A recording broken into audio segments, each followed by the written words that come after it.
Olá pessoal, tudo bem com vocês? Vamos continuar estudando a nossa inglesa, The English Move to Move, livro do Steve Giddens. Vamos pegar uma partida entre o Smyslov, que foi campeão mundial, Vassily Smyslov, aquele do livrinho amarelo, que é as partidas comentadas, que foi um dos primeiros livros que teve de xadrez no Brasil, né? Teve xadrez básico, alguns outros, mas aquele amarelinho foi inesquecível, quase todo mundo tem. Ou estudou, né? Bora lá? De um campeonato time russo na contra em Riga. O Liberzon é israelense e o Smilov é russo. Bora lá, vamos ver. Jogou Smilov está de branca, Liberzon de negra. Jogou C4, E5, cavalo C3, cavalo C6, cavalo G3, G3, G6, bispo G2, bispo G7, torre B1. Ele qual a intenção? Avançar esses peões aqui.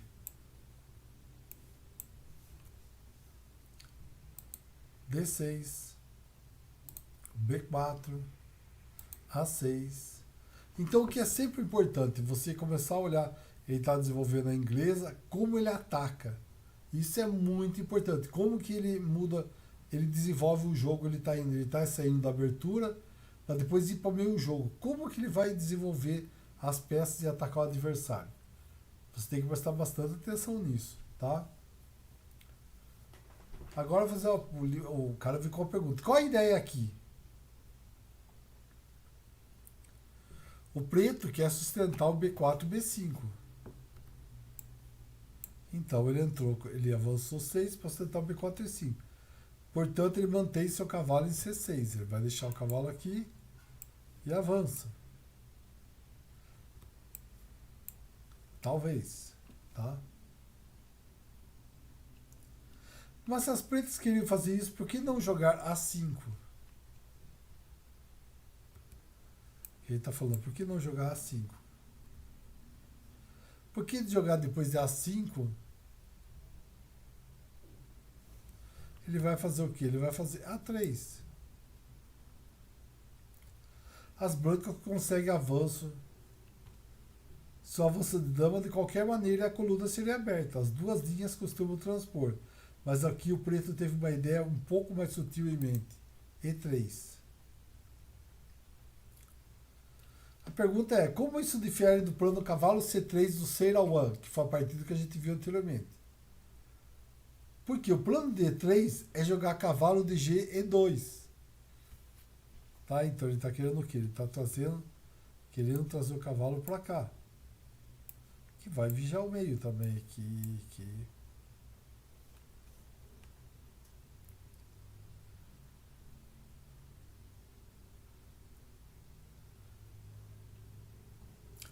As brancas mantêm aberta a longa diagonal para o seu bispo. Jogando o cavalo aqui. Ele não quis fechar. Se ele jogasse no lugar normal do cavalo aqui, ele fechava o bispo dele. Ele não quis fechar. Ele deixou o bispo de olho na grande diagonal aqui. Era a intenção. Então E3 e cavalo de G2 são melhores do que cavalo F3? Será?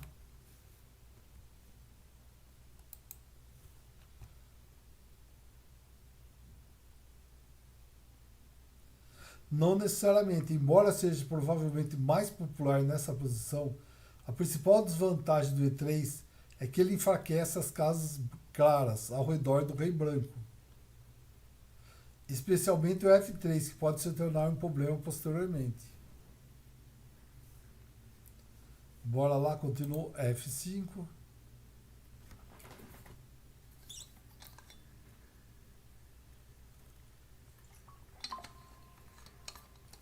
Isso parece mais lógico o plano do cavalo F6 do Narciso. O Narciso foi que jogou a partida anterior com o Seirawan.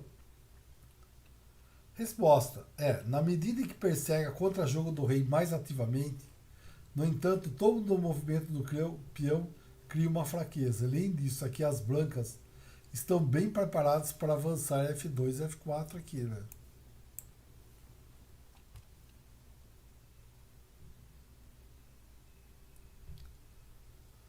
para parar o peão de F preto e só na linha.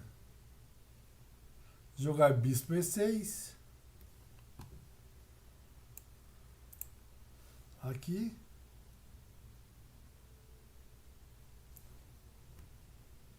E a dama D7.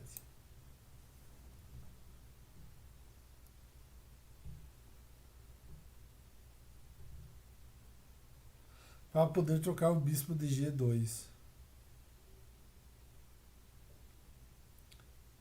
É um plano lógico para as pretas, né? Mas vamos ver para onde que eles jogaram aqui. Cavalo de G2, fez o que tinha planejado variante. Cavalo F6, D3. Roque, roque. Bispo D7. Esse lance não foi muito bom, né? Mas vamos lá. Agora que as brancas contemplaram seu desenvolvimento, ele claramente continuará com A4. E agora provavelmente ele vai avançar esses peões aqui, né?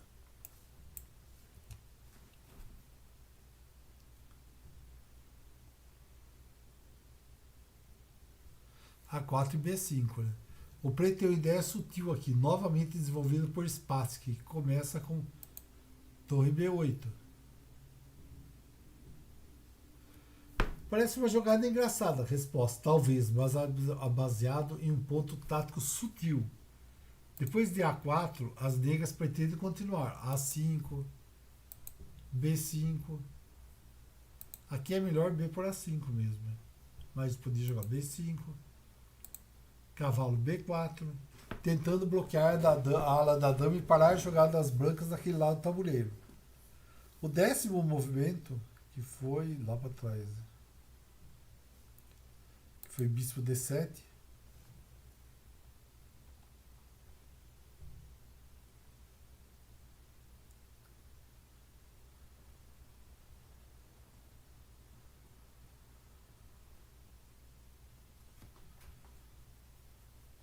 Ficou claro após os movimentos aqui, né? Bispo A3, C5, bispo por C6, B por C6, quando a torre em B8 defende o cavalo no B4.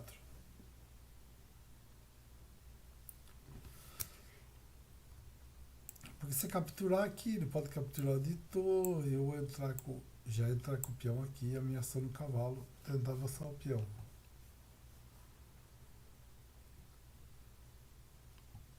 Mas vamos lá, jogo A4, aqui a partida, torre B8. Agora o preto é muito lento e é necessário apenas para defender o peão do B7. B5, A por B5, A por B5. Cavalo E7, bispo A3.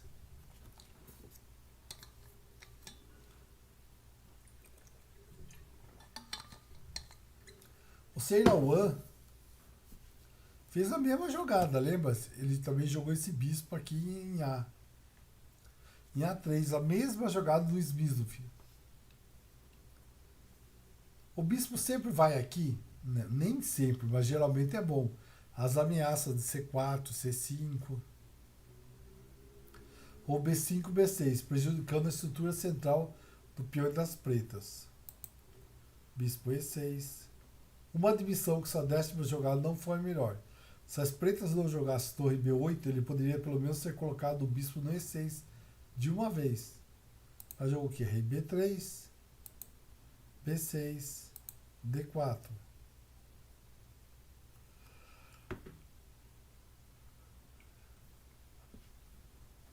E se você ver, esse é um plano diferente da partida anterior, né? Do bispo B4 que fez o Seirawan.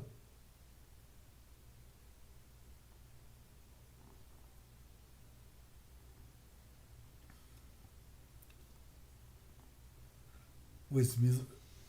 E depois do B4 Seirawan em torre de A1 a 7. No jogo anterior. Sim, Smysl está uma posição imediata no centro, aproveitando a posição do seu cavalo no E2. No jogo anterior, o cavalo estava no D2. Agora as pretas realmente não querem permitir D por E5, D por E5, quando as brancas trariam uma torre para a coluna D aberta. E o bispo A3 seria uma diagonal forte. É aqui, né?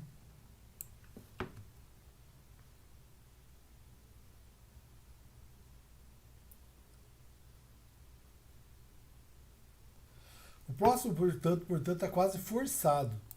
É o que? Avançou E4, fechou o centro, D5, atacou o bispeito. Um acompanhamento importante do último das brancas. Agora seu cavalo chegará ao D4.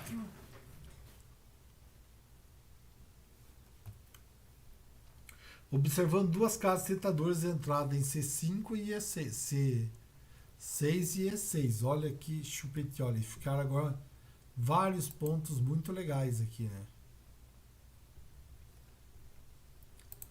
Para o cavalinho se estabilizar. Pelo menos por um tempo. Aqui em C6 dá para ficar um bom tempinho aí, né? E você troca ia ficar com o peão bem. Ia ficar um peão na sexta aí, bem forte. Mas jogou bispo F7. Cavalo D4. Tá afim de colocar o cavalinho aqui, né? Dama D7.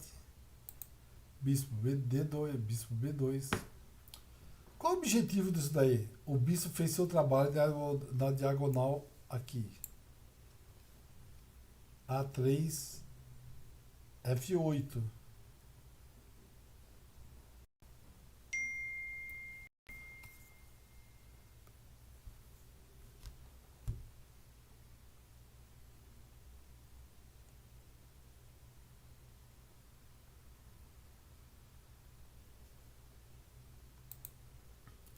Aqui jogou cavalo de C2, se movimenta a branca de F4, impedindo a resposta. F4, ainda porque ó, tem dois peões aqui e o cavalo aqui. E pode entrar o cavalo, fica um cavalo protegendo outro cavalo.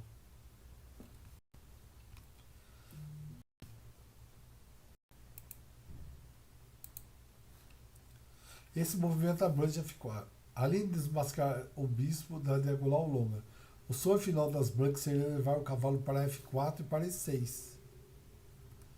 Sem dúvida, né? F4 e E6, mas por enquanto não dá não. Mas jogou o quê? Jogou rei H8, torre A1, tentando entrar aqui, ó.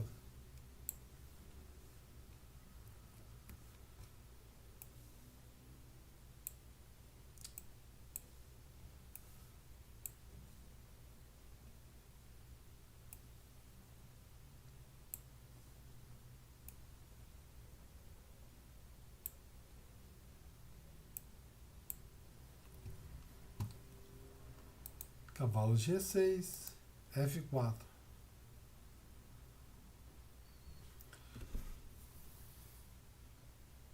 Aqui, ó, pensei que a branca tivesse atacado da dama, então por que ele avançou na outra ala? A jogada dos esbirros é uma estratégia de duas as da mais alta ordem. Por um lado, as pretas novamente ameaçando a F4. Que o último movimento das brancas impede. Agora, se ele quiser ter alguma chance na ala do rei, as negras precisam passar, mas como vemos, seu próprio peão F5 é uma fraqueza significativa. Esse peão aqui, né, que vai impedir um monte de coisa.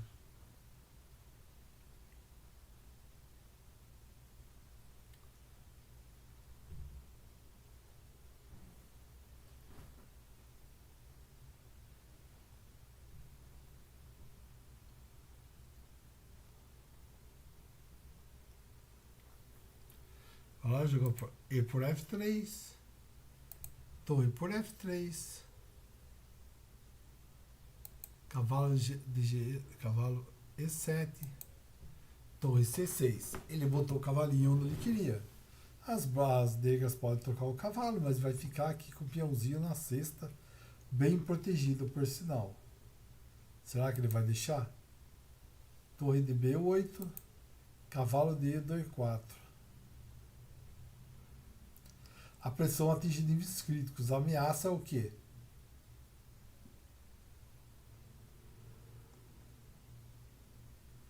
Cavalo por E7. Tocando nos cavalos. Seguido por cavalo para F5.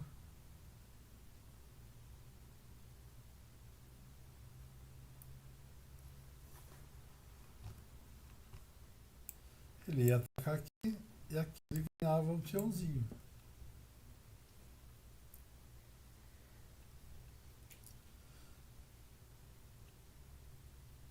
Ele não tem muita escolha, né? Agora, que nem ele disse, vai pela você pescar em áreas turbulentas. Jogou cavalo por F5, C por D5. Como ficará? Carlos Smilov tinha visto uma brilhante ideia combinatória, mas o computador cruel indica que torre F2 é objetivamente mais forte. A preta não tem um bom acompanhamento. E depois de cavalo F6, cavalo por E7, torre por E7, cavalo por F5, as brancas estão ganhando completamente. Mas aqui, depois o C jogou bispo por D5. Vixe. Agora parece que as pretas estão ganhando a torre e 2 peões por 2 peças. Mas o Smilov tinha visto muito mais. Agora o choque muito rico a Ruth aguarda as negras.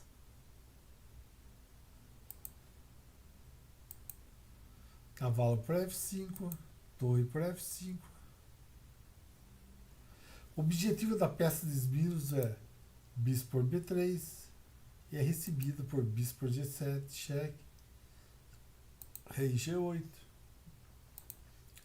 cavalo de C cheque, torre por E7, bispo por F8, rei por F8, torre A8 cheque, tá? Mas voltando ao principal aqui, torre, bispo por G7 cheque, rei G8. Outro ponto agora, né? Será rei por G7, dama C3, rei G8, torre por F5, dama por F5, torre F1, atacou a dama, dama E6, torre F6,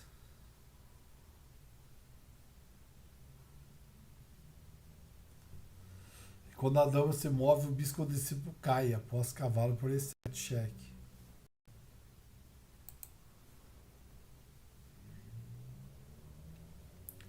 Mas vamos voltar. Torre por F5, bispo por B3, torre por G5. O resultado da combinação de Smilov é que ele tem torre e bispo para a dama, mas o rei negro exposto está sob fogo grave. Mesmo assim, o computador mostra que as negras ainda estão na posição. Cavalo G6, bispo H6, dama E6, H4. Admirável calma. Smilov pode dar o luxo de desistir de um peão com um cheque. Dama por 3 cheque, rei H2, dama C3 atacando a torrinha,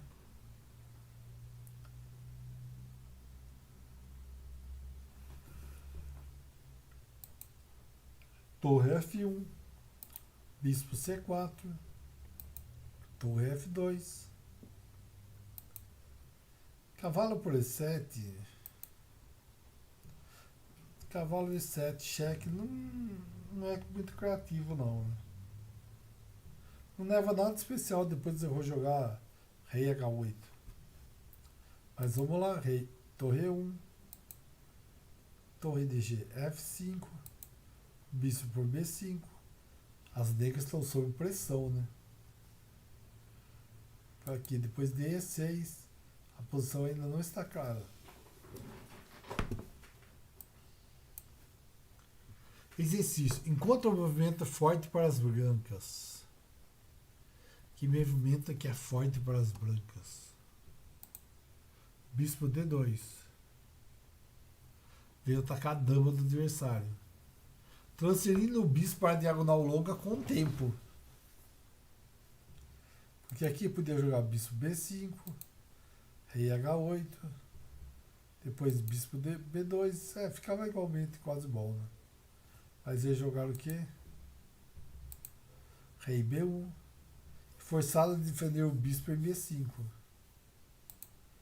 Bispo por D5, cheque, rei H8, bispo C3, cheque, rei E5, cavalo por E5, D por E5, torre por E5. Embora o computador tire um pouco do brilho brilhante da combinação de Smith, esse jogo é altamente destrutivo de várias maneiras. Em particular, ilustra com gestos de ataque das negras na hora do rei. Pode recuperar se as brancas para o primeiro a romper. O primeiro jogo é uma variação sobre o mesmo tema.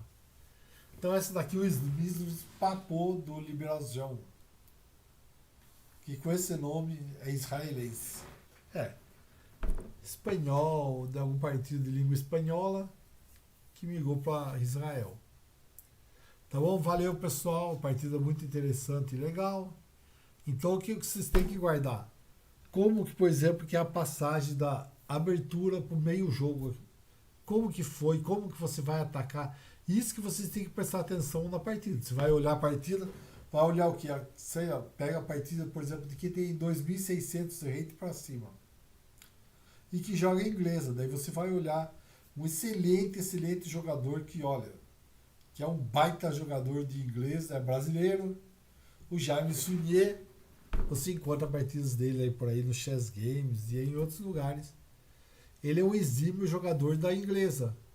Joga muito. Nossa, eu peguei muita partida dele da inglesa lá. Eu joguei um tempo em inglesa. Tá bom, pessoal? Valeu, muito obrigado. Não esquece de curtir o vídeo. Se você gostou do canal, se inscreva. E bora para o aprendizado, para a excelência, que nem diz o mestre Gerson. Tá bom? Valeu, pessoal. Muito obrigado. Até mais.